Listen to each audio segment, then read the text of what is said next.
Okay. So, hey, welcome. This is Bry Guy here. I got Ben with me, and we wanted to talk today about Sony games. So, Horizon Forbidden West has recently come out. Ben's sunk a lot of time into it. I've sunk a small portion of time into it, getting a sense for it, trying to feel it out. And what are your thoughts so far? I, as you said, I put a lot of time into it so far. I think I'm just about 70 hours, and map exploration point wise, I'd say I've slightly more than half, and the in game statistics is coming up on 50%. Okay. Although, story beat wise, I'm not sure really how far I am. And how much they weigh story beat versus random exploration and stuff like that. Uh, yes, random exploration for sure takes up the massive percentage of the game. Yeah. Yeah, because I know well, Spider-Man was kind of like that because Spider-Man, it was like you could beat the game and be at like 42% or something like that. Probably lower than that, to be Yeah, you honest. just like finish the game, you're at 28% or something crazy like that of the game. Miles Morales and the original. I've Hmm. noticed some things where it's like I almost wanted to make like a Halo GIF where Master Chief was climbing on ledges, and then I would put Halo as a Sony AAA game because like every single Sony AAA game has you jumping off of ledges. It's like I feel like Sony's like claim to fame is walk up to a door doesn't open.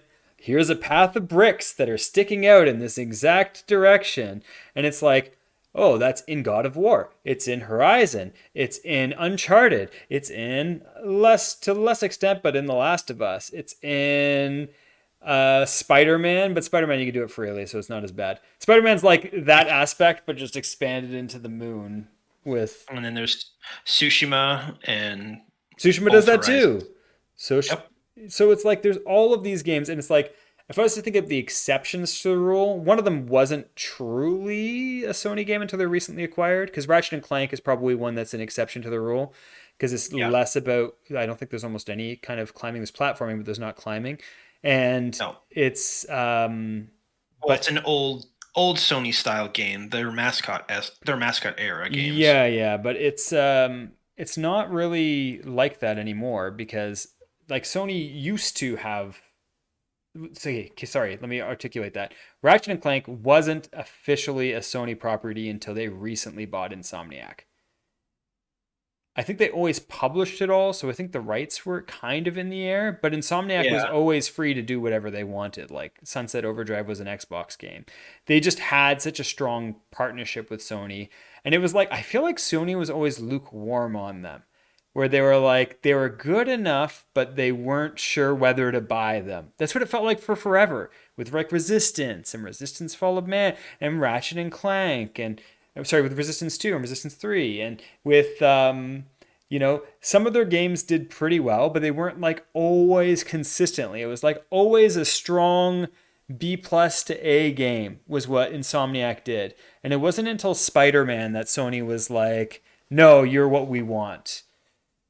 Well, the other reason, well, a different thought of it wise would be like with Spider-Man and Sony basically trying to own the IP of Spider-Man Well, to an Sony extent. does own the IP. Would they have to make a movie like however many years to keep the rights to it or something like that?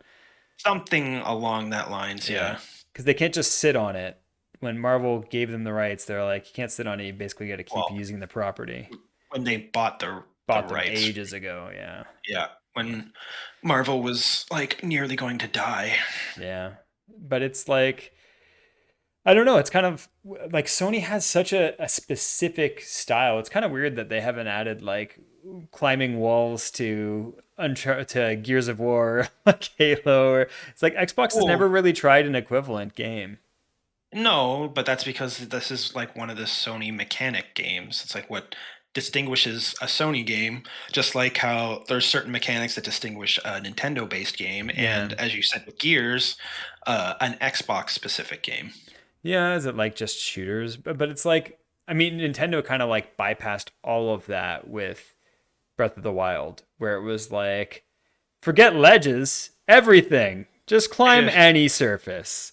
If it's a unless it's surface, raining. you can climb it. Yeah, unless it's raining all the time. Non-stop raining. When you get a stretch where it doesn't rain for a while in Breath of the Wild, you're in like climbing heaven. And then as soon as it starts to rain, you're like, once you've maxed out your stamina and you have all of the climbing gear in Breath of the Wild, it's like such an insane game. You're just like Mm. climbing absolutely everything. And you But keep stamina food on you as well, so then you don't even have to worry. yeah, it's kind of interesting when you look at like the breadth of Sony's AAA. You know what I was kind of thinking about recently? What's that? Capcom has more authentic characters that people are aware of than Sony does. Just Capcom. So it's like Well, when you try to put together a battle royale game, like when they tried to do Sony, what was it? All Sony's All Stars Battle Stars Battle. Royale. Yeah, Sony All Stars Battle or whatever it was. It was like when they tried to put together, it's like so many of the characters they put in that weren't even Sony property characters. Well, not Sony owned properties, but What was the for the roster most for part, that? Raiden from Metal Gear Solid, uh, who I referred to as Dante from DMC, Yeah.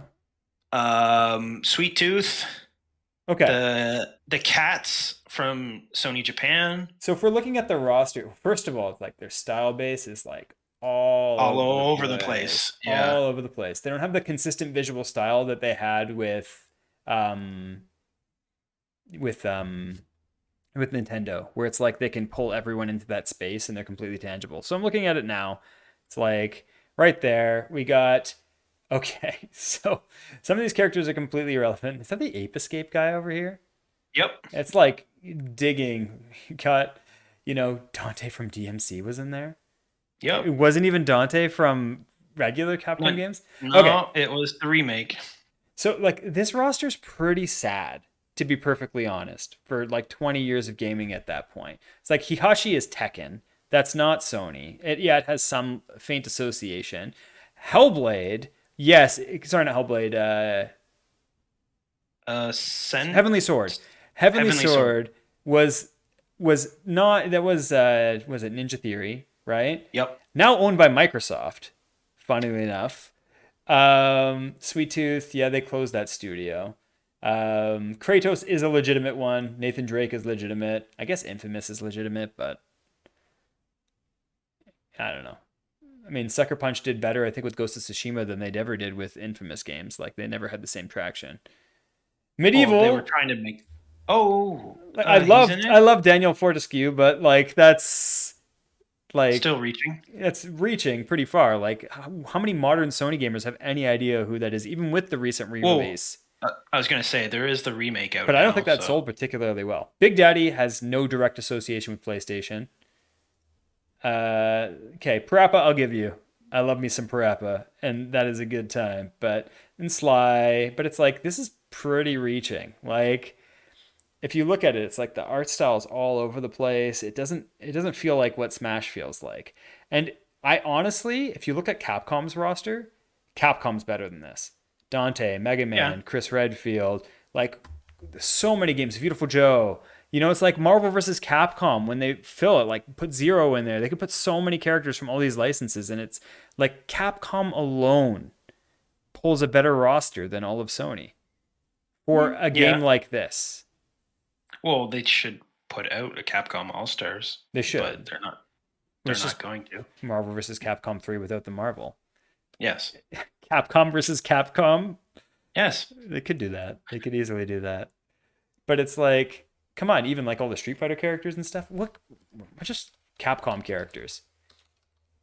Like, how can just Capcom have more iconic characters? Like, there's so many Capcom games. Super Ghouls and Go. Like, look at this. It's nuts. It's just I think it's kind of interesting where it's like Sony's always at the peak of success, right? They always have like such successful big properties in gaming, especially like perception wise since The Last of Us. It's been like from there till now, like Horizon and Ghost of Uh, Tsushima and like all of their new Sony, new the Sony, new IPs. their first party, like every single major first party they've released, including Spider-Man, has been incredibly successful, right? But when I try to remember it. It's like it's not even as memorable as Capcom's roster in my back mind. You know, like when I think about it, I enjoy the game when I'm playing it in the present when I'm playing one of those games. When I try to think about it later on, they all kind of blend into the same game, and then I have a hard time picking out which characters came from which. Where it's like Well, if you say Jill particularly Valentine, now. yeah. But if you say like Jill Valentine or like Tron Bon, it's like or whatever, Beautiful Joe. It's like my brain jumps to all of those distinct characters in space, and I can create an almost a narrative around them while they're there in my mind. But it's like first party's kind of interesting like that, and like the only character that Microsoft really has going like that is Master Chief. It's like I can't really there's no one in Gears that I really care about anywhere near as much or any of their other properties. I'm trying to think if anything else even comes to mind that's interesting. Fable? Whenever are they going to They make ruined another one of that. that? They ruined the first Fable and the second Fable had a thing going, but then they kind of lost it afterwards. I don't know. I don't know. And then Forza, but it's kind of Yes, hard. car, just like First time to drop a fly a car car. and drop a car right into it. That's how you do it. You get one of those cars in this space. But I don't know. Like I think that kind of curious where they go from here, right? Because like if Sony announces another game and it's just another one of the same kind of things, like I feel like they have to go a little bit different with their franchises going forward. Maybe they don't have to for success, but There's rumor that they're going to revive Twisted Metal, but I don't know if that would do anything for me. To me, it would do more to revive Parappa than it would to revive Twisted Metal. hmm. But that's me personally. You know, it's funny because I'd be more excited for a new Astrobot game than almost anything they have, and that's just me personally because both Astro games were phenomenal. They were really good. Yeah, from what I played of the VR one, it was pretty good, and the PS5 pack-in one was like pretty much a legit game. Yeah, it was great. It was just and it had a song about GPUs, so I was very very happy. That's all you need to make me happy is talk about GPUs a little bit. But yeah, I don't know. I don't know what to make. I mean, the first year of PS5 has been kind of interesting. I think it's been one of the flattest years from Sony in a long time, especially with giving you the option to play those games on PS4 with like Miles Morales and you know Yeah. everything. I think their only exclusive game this year was Ratchet and Clank, wasn't it? Returnal, Uh, Returnal as well. Returnal, Ratchet. What else? Ghost Rider? No, what is it called? Ghost Runner? Ghost Runner Ghost. 2? That has nothing to do with them. No, but it's not on PS4. It's only on like Okay, current gen. it's only on current gen. So you know, I don't know. Like it's been a strange first year. It's like having the hardware is nice, playing on it and having a good time. Like I enjoy the hardware. I think it's going to be doing really interesting things in the future. I'm kind of just curious why they didn't come out of the gate with a stronger lineup, or I guess the game just needed more time or development or COVID held back how long it took for Oh games to yeah. make. But yeah, I don't know. It'd be I, interesting to see some more ray trace games because they threw a few out at the start and then they kind of pulled back that feature to keep like resolution and frame rate up. It seems. well, it depends on the game because like Insomniac has managed to pull it off from both camps. They've managed to give you a good enough resolution with a good enough amount of ray tracing. Yeah, they did find that halfway point in both Miles and Ratchet. 14, well, it basically hit 1440p 60 with ray tracing on both of those games, which is fine. Perfect. That's perfect. You know, it's like, can you tell the difference between 1440p and 4K?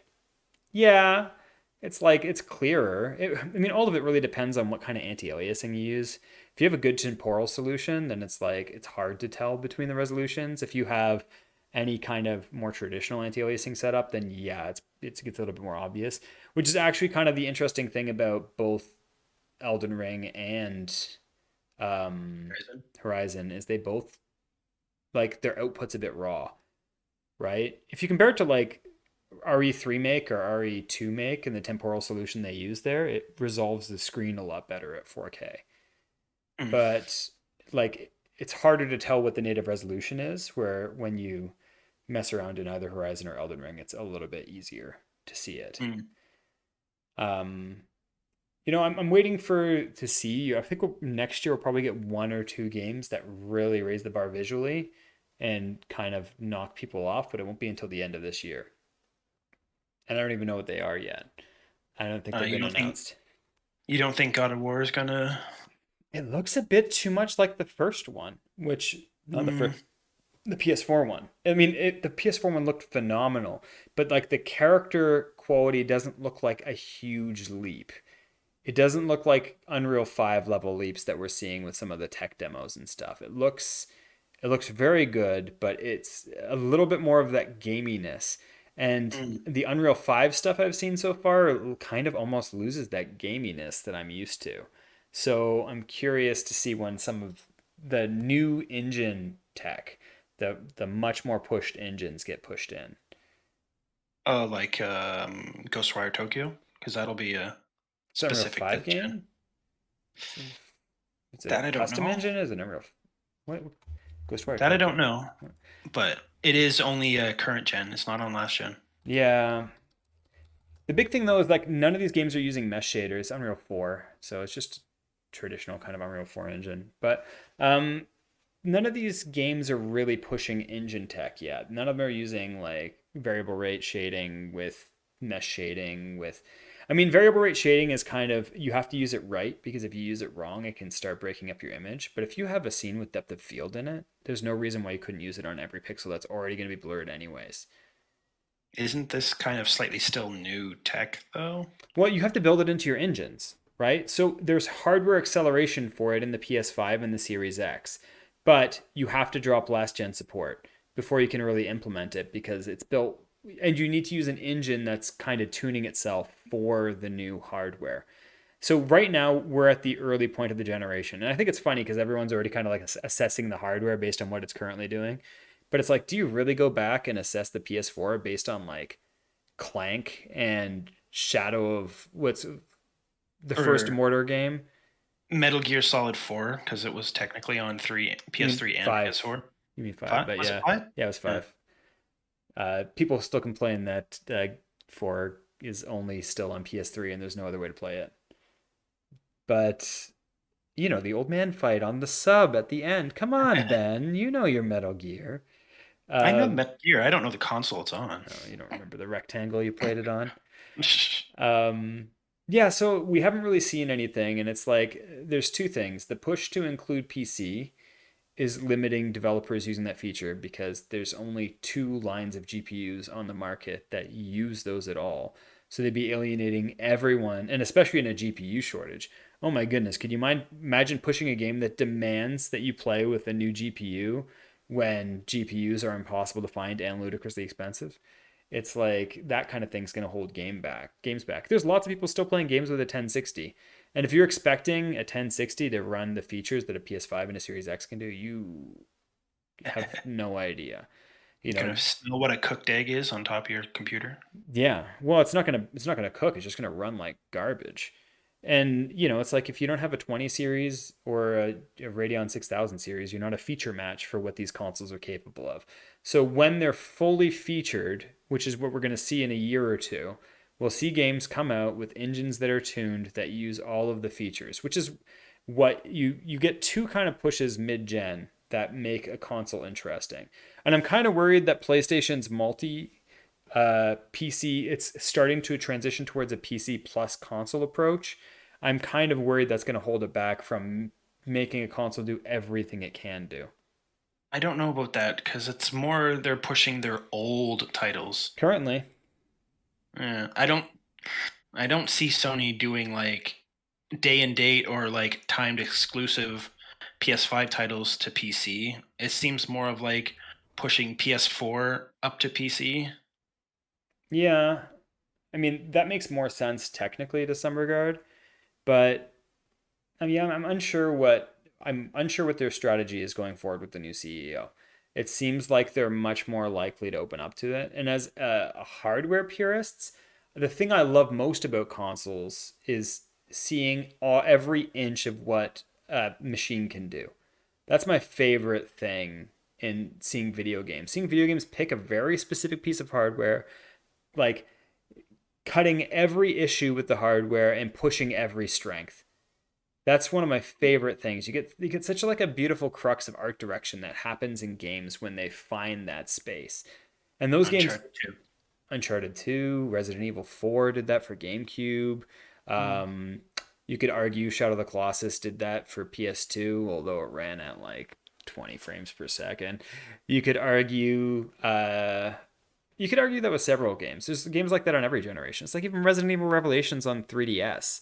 When you play that, you're like, why does this look like three times better than every DS game, every 3DS game? Like, how did they pull this off? And what they did with the end of the console on 3DS is fascinating. They got Captain Toad running on there. They were downporting Wii U games. They got both Captain Toad and they got. There's another one they got. Mario Maker, I think, was on it. The first one, Mario anyway. Maker. Oh, Luigi's Mansion. They ported GameCube's Luigi's Mansion to it. They ported. There's a couple more surprise ports they did when they started getting the handle on the 3DS hardware. And it's always kind of interesting those beautiful things when people have figured out hardware, like usually the post halfway point in a generation. And it's just like the mysteries of it are now so well known that they can do so many things with it. But it's like I'm a little worried that Sony's going to lose that if they approach multi-platform. And it's one strength that Sony's games have had over Microsoft's games that they haven't, because once Microsoft went that way, it's like I've really enjoyed Halo Infinite, but it doesn't feel like it's pushing the bar technically in almost any way. Mm. Like it does, I don't Just feel like it's scraping every corner out of the Xbox Series X. I feel like it's using the hardware a bit. And you could probably, I imagine in 2 years you'd make a game that looks twice as good and runs twice as good. And like I imagine they'll find a way to do that, either by mm. utilizing mesh shaders to make the environment like infinitely complex without having to worry about it, doing things like what they're doing with Nanite and Unreal, and like rebuilding models on a like more or less frame by frame basis, as opposed to doing it in typical LODs where you have like the hardline LOD change. If an LOD change happens on every frame, you won't notice it. If it happens like as a clear line when you walk a certain distance, you're going to notice it every time. And that's what things like Unreal are thriving to do is change it from 3 or 4 set LODs on an object to impossible to determine how many LODs there are, and you never see the transition between them. And I don't know, hopefully you get some cool games. Like I'm sure Sucker Punch is working on something. Ghost of Tsushima was pretty impressive. If Well, you've heard. Have you heard the rumors about what they're working on? No, I haven't. Tsushima 2, because there's like a movie in the works as well. My complaint about Ghost of Tsushima is this. What has it been? Mechanically, it's the same as just about every other current gen Sony game: climbing, grappling hook, melee and range based combat with a ride. No, it's bamboo. You Oh, you can't can't cut it. cut the bamboo. And you can do that in Bushido Blade on PS1, and that CPU ran at like 67 megahertz or something. How fast was the PS1 CPU? PS1 CPU clock speed. Yeah, what was the clock speed? What was it? Come on, I need to know. Tech specifications. Oh. Why is it taking so long to find the clock speed? Well, Tsushima 2 is only on PS5. Could Yeah. see them doing it easily. Wind Waker. 33.8 megahertz. At 33.8 megahertz, they were cutting bamboo on PS1. Yes, I know that it probably has to do with their baked lighting solution. And that if they were to cut it, suddenly it would go from a baked lighting to a non-baked lighting, and then that would cause the lighting to look inconsistent on the objects when you cut. But you figure it out. They did it on PlayStation 1 with 33 megahertz, okay? That's all I gotta say. If you can't shave 33 megahertz off to cut some bamboo, then you got some problems. Is it? That's my beef. Well, I if was you're going like, with bamboo cutting, Wind Waker also had a mini game centered around that was cutting Skyward bamboo. Sword, but Skyward, yes. Skyward Sword had a bamboo cutting minigame.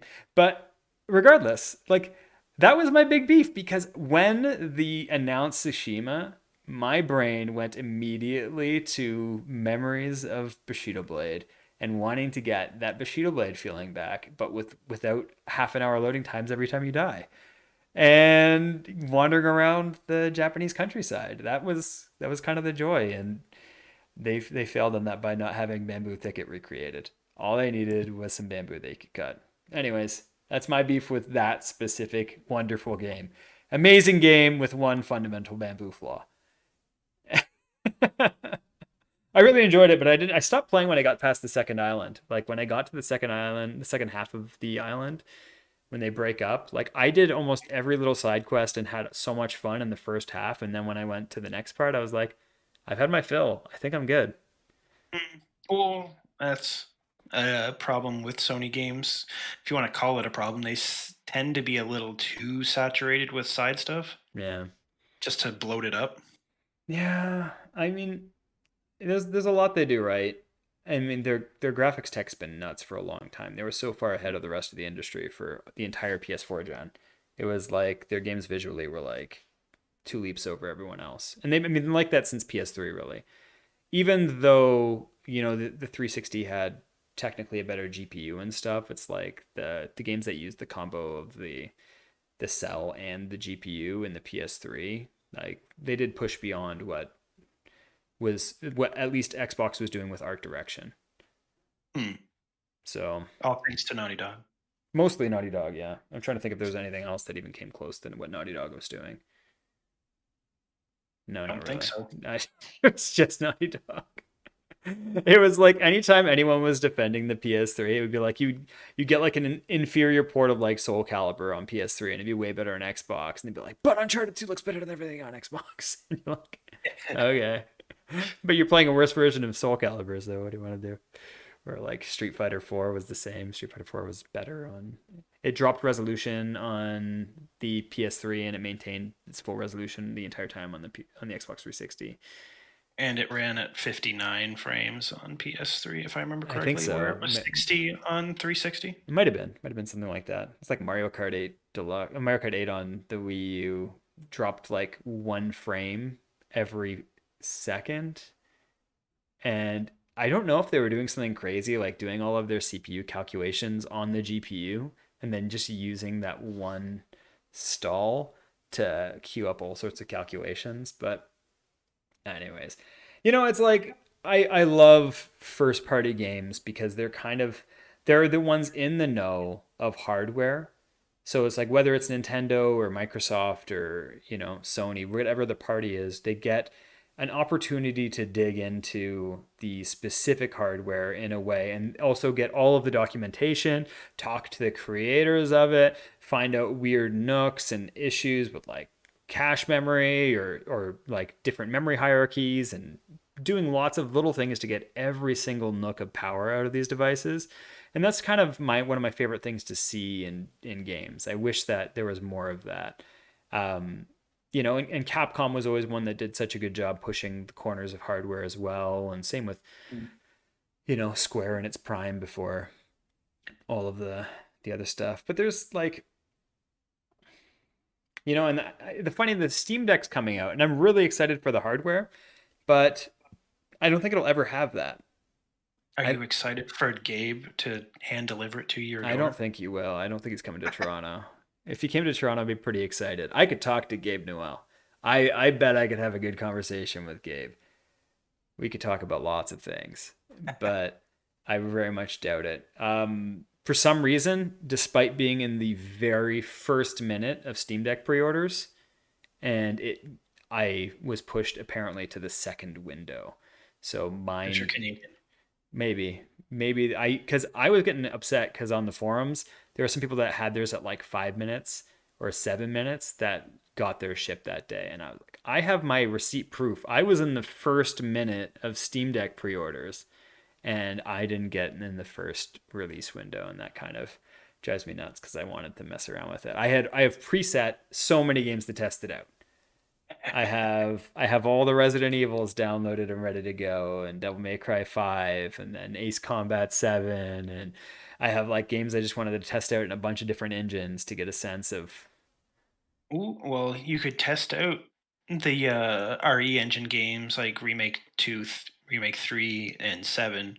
And then once we get the new upgraded patch that's coming out later this year, you can retry them. It's true. I'm interested to see what they're actually changing in that patch because, I mean, there's a lot of things they could change. The more Outside of straightforward things are just like the things they could do the easiest would be change the post processing, increase the resolution targets, especially on alpha and stuff. So it's like typically they usually run like the alpha effects. I mean, I think if you remember in Resident Evil 7, the scene in the garage, there's like a point where like the headlights are on and they're flashing, and you can see that I think the beams on it, the alpha transparency around it is like quarter res. So it's like when you have it behind the character, it's like the pixel outline around the character is that of the fog. So yeah. it's like it's obvious the resolution. So those would be easy wins, like doubling the resolution of all of those kind of effects. You could pull the highest res textures that you've made absolutely everywhere. You wouldn't have to compromise on those. You can, I mean, if they change, this is kind of something interesting because in a lot of the HD remasters, they change the post processing profile, and sometimes it's way worse. Like the Arkham trilogy remaster, people disliked compared to the originals because they had like a completely different post processing profile that changed the aesthetic of the game. And sometimes it's Mm. just not actually better when they do some of that stuff. I mean, they might prefer it, but it's not necessarily guaranteed to be seen as better. But Nostalgic. well, it's not necessarily nostalgia. I mean, color grading and those things can be useful because, but sometimes you overdo it, right? And you just end up desaturating. You're pulling contrast out of your scene, or Mm. because color grading, what it's supposed to do, like when you pull in that color, it's because light bounces around and does transfer color from whatever. But it's like if you look in this scene right now that I'm in, it's like, yeah, the walls are gray or whatnot, but it doesn't mean that like my shirt is 50% more gray, right? It's still red. It's like you're going to have specific things like that. And sometimes when they do post processing in games, they overdo it. And it's Mm. oftentimes a big problem too is that the studio that's handling the port didn't handle the original, and they don't understand the intent of the mood that was being set. And that happens as well. But I don't know. I mean, I'm excited for the Steam Deck. I think that I got the Nier games because that's like part of me is just like seeing Nier Automata and Nier Replicant portable would make me so happy. It's just there's something about seeing some of those games, and I'm kind of curious because there's been some compromised Switch ports that I played recently, like Blue Reflection, Second Light, and a few others, where I was just like, this would be a lot better if it was twice as powerful.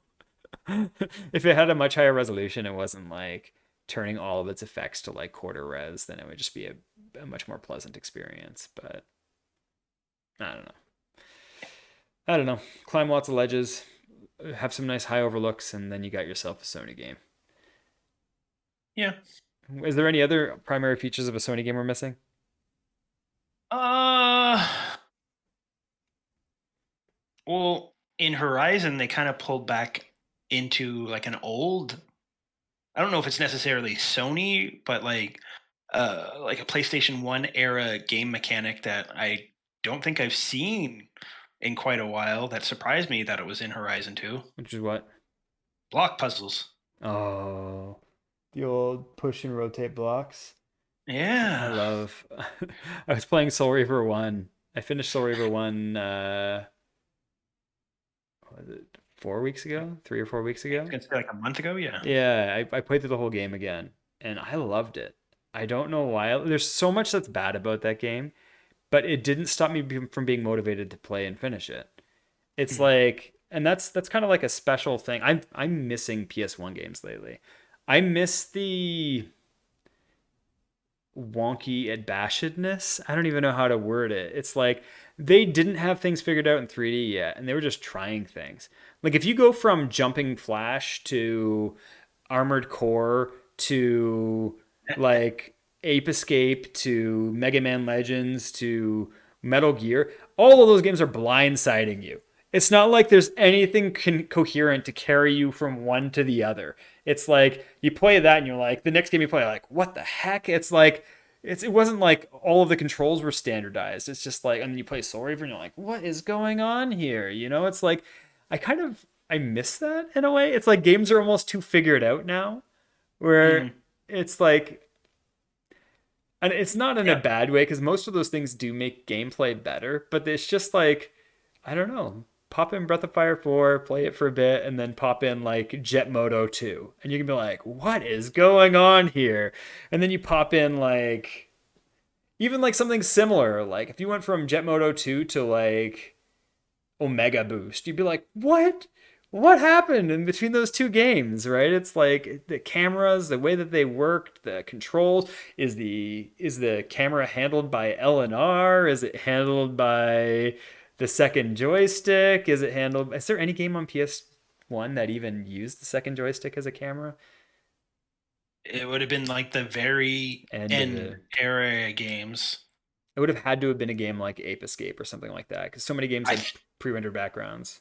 Yeah, I think Ape Escape was probably one of the mandatory games that you needed a DualShock for. Like you couldn't play it otherwise. Yeah, I'm trying to remember if there was anything else like that. But it's like, I don't know. There's just something fun about like even playing Mega Man Legends 1 again, it's like when you hold LNR to rotate around an object as you run, it's like strafing and but it kind of became strategic because you can get like a perfect loop by holding it. Yep. So it was like timed so that you can just get a perfect perimeter on an enemy and just run around them in circles, going mad. But I don't know. I something about me misses a little bit of that. I don't know what it is. I kind of miss the like breakneck insanity of old games. I kind of wish that like whatever if Sony I mean Returnal was probably the most fun I had with the Sony game this year, to be honest. I played Ratchet and Clank, I enjoyed it. I played Ghost of Tsushima, I liked it. But Returnal was different. It felt Yeah. different to play it. And I got way more into it than I was expecting to get into it. I mean, maybe because the gameplay loop was so torturous. And when you had a good thing going in Returnal, you didn't want to turn it off and walk away. Yeah. I played till 4 a.m. and got in trouble twice with Returnal. I got in pretty big trouble where Amy was like, "Are you still up?" And I'm like, I'm playing Returnal. I'm on a good run. I could beat the whole game right now." Yeah, so it's I'm still surprised that it hasn't had any like DLC announced for it. yeah, I'm kind of interested. It might be dependent on what Housemarque wanted to do. They could have another game in mind that they really want to make, and they were looking to have something successful enough to have the opportunity to pivot. It could be Yeah, but they only really make arcade style games until this. they could have a different game in mind. I don't know. I have Yeah. I have games in mind that I want to make. If I had the opportunity, I would. And not that I don't enjoy the projects that I'm like working on right now or whatnot, but if someone was like, "But you have the opportunity to make this," I'm like, "Bye, bye, old game. I love you, but what do you want to do?" So yeah, I mean, I guess that covers. Is there anything else we want to talk about before we wrap this up, or Pretty much, yeah. yeah, that's about it. So, yeah, I mean, Sony games are great. Climb ledges. You just need to save 33 megahertz of processing power to cut some bamboo. That's that's all you got to do. Then you'd be perfect. You get that like sweet spot of bamboo cut. Give me some bamboo thicket. That's all I'm asking for. Or just move Sushi Coin 2 away from bamboo forests, so that way Brian. No, that's hurting the vision. Another game. Play Mega Man Legends for 10 minutes, then play Bushido Blade. You, you're gonna be in for a control surprise when you do that. Did PS2 have as much of that? Or was No, that I think PS2 started to familiarize controls. so it's like there's the big imitators, right? So it's like games before Ocarina of Time made so much less sense from a camera perspective. Cause a lock like Z lock The on. Z lock on was kind of them first, and then everyone started copying that. And then on PS2, the biggest games that changed the way that everyone made games first was Devil May Cry. When Devil May Cry came out, a lot of games pivoted away from what they previously had for a style towards more of a Devil May Cry style. Hmm. Even their own games, like Onimusha went to that for the third game and onward. You get Onimusha and DMC were prototypes for Resi 4. they were, but okay. You also get that with well, obviously the big one like Legacy of Kain Defiance was pretty much a move straight to borrowing that kind of gameplay system. So I mean, God of War to some extent Yeah, was an yeah. extension of the Devil May Cry style. And there's a whole bunch of them, but it's like there's usually big games that cause that those kind of transitions. Uncharted was definitely one of them, and I don't know. It feels like there's so many games to copy now that it's hard to make a different groove, make your own groove out of it. Yeah, like what would be the last main Ripple game? Would it be Breath of the Wild? Mm. Breath of the Wild was a pretty big Ripple game for that. Even still, it's like you could see how Horizon Forbidden West pivoted to be a little bit more like it in terms of world structure, but it's still not 100% of the way there. I'm curious if Breath of the Wild's going to do diving, the sequel. I would think so because of the weird like drop water droplet mechanic that allows him to melt through walls. Yeah, I'm just trying to think of um because that's the one area that was kind of incomplete in Breath of the Wild is that you couldn't go below water. So it's like if they wanted to make the world feel even bigger, below water is one way to do it. Obviously, they went and expanded the sky. So they're going kind of like more the Mario Kart 8 approach, where it was like, here was a track, and like, what if the track just doesn't care about gravity? It's just like any kind of loop, and your wheels just turn sideways whenever you're driving upside down. What if you're just a roller coaster now and not a car? Yeah. Yeah, the funny thing is that technically Mario Kart 8's doing that all the time. You don't even think that it's any different than a typical kart racer. Like Mm. your brain just processes it as the track is still flat, even though you're literally like driving upside down or like running down a waterfall straight. Yeah. They have some pretty cool moments like that. Anyways, I think that pretty much does it. Thanks for watching. Catch you on the next one. If you have any specific topics you'd like us to get into, feel free to put that in the comments below, and I'll catch you on the next one. Bye.